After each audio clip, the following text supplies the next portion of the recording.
In the 19th century, and frankly in all of history up to that time, men were understood to have rights that women did not have, including not only the right to vote, but also men had the right to own property. They had legal rights in court, and women did not. And in fact, if you were husband and wife, the wife was considered to be the husband's property.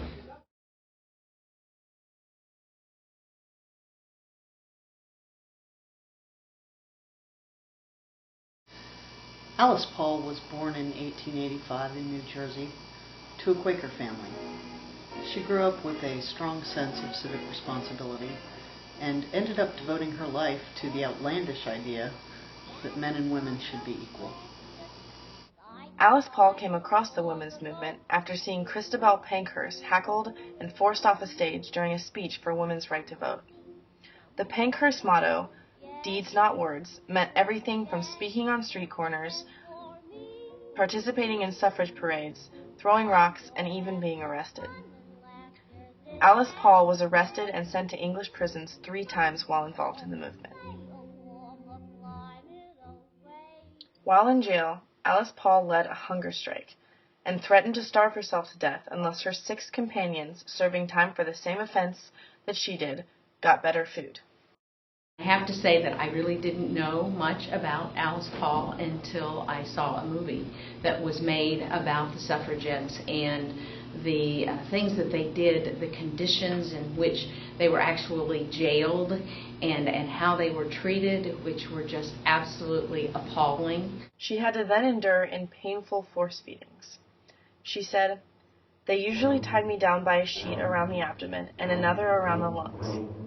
One of the doctors pulled my head back until it was parallel with the ground. He held it in this position by means of a towel drawn tightly around the throat.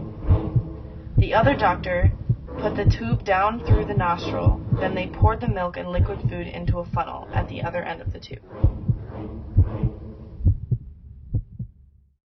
Now we have people that don't even really understand all that they went through and don't take full advantage of something that so much cost and human suffering came about as a result of it. When the press found out about these force feedings and word got on the streets, there was a huge wave of public compassion for what these women were going through. At the time, women were thought of as the weaker sex and the gentler sex. They were thought of as creatures who needed to be treated delicately. And the idea of these women in prison being tortured and force-fed and treated with any kind of brutality just seemed very uncultured. So people said, hey, stop this. Let these women out of jail. They don't deserve to be in jail just because they want to have a voice. As a reporter who's covered hunger strikes and the tactics that Alice Paul used back then to try to affect change and to bring about debate, it would be hard to be able to get a diplomatic solution in this day and age with those same tactics. The opposition was great. Some men objected to women having the vote because they believed them to be inferior. It was suggested that women could not think out matters coolly and calmly. Others would not agree to women's suffrage because they did not want change. Women had never voted before. Why should they start now? A further objection involved property. In 1900, few women were householders or lodgers. If the vote were given to them, then it would have to be given also to men who were not householders or lodgers. At that time, political parties were not prepared to do this. In response to the public outcry for these women, President Wilson reversed his position and decided to support the amendment to give women the right to vote. The House and the Senate passed the bill, and then the war for the states began, where 2/3 of the states needed to ratify the amendment in order for it to become law. It was pretty fascinating what happened in Tennessee. What it came down to in Tennessee, the youngest member of their legislature, a gentleman, I think his name was Burns, the vote was on him. It was going to be tied as to whether or not Tennessee would vote to give women the right to vote. And so they thought all was lost. But at the last minute, so the story goes, Mr. Burns received a telegram when he was getting ready to cast his vote on the floor.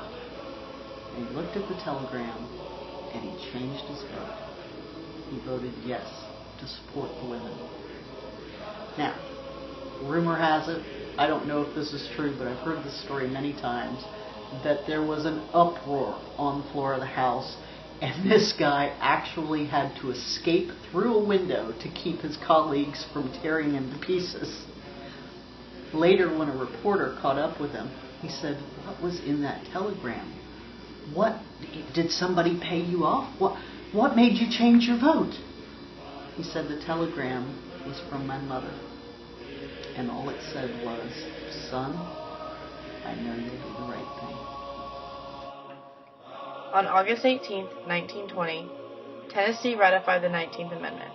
6 days later, Secretary of State Colby certified the ratification, and with the stroke of his pen, American women finally gained the right to vote after a 72-year battle.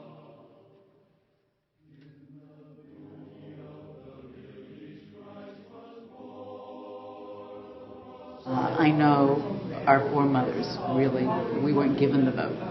We fought so hard for it.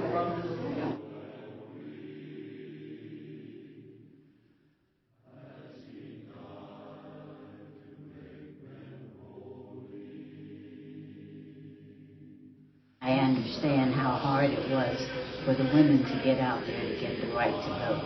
I can't even imagine to be having not to have the right to vote for the things that you believe in and to feel as equal as anybody else is. Alice Paul is one of the reasons why I'm a judge today, because she was so courageous and actually put her life and her liberty on the line in order to gain the right to vote for women. Women can now run for office, they can be judged, they can really be whatever they want to be. When I was in high school, I don't remember women's studies or anything specific to women. It was part of history. I remember learning about Clara Barton, who founded Red Cross or something like that. Now, I don't know why her name popped up. I remember certain women who were just part of history, but not specifically part of a women's history curriculum. I think it's important look at my children and my grandchildren in particular, I think it's important for them to realize and to learn the role that women played in history. From my own experience, when I was back in high school, there was very little. I mean, it was a few sentences about the suffragettes, and you really had no idea what they went through. And the most enlightening thing for me was seeing the movie Iron-Jawed Angels. And that really brought home just what they went through.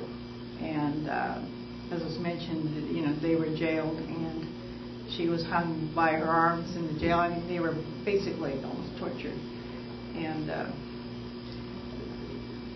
so you don't begin to get the sense of what they went through in at least the history that I had, women's history. And I really think that needs to be presented. I mean, I think that movie should be shown.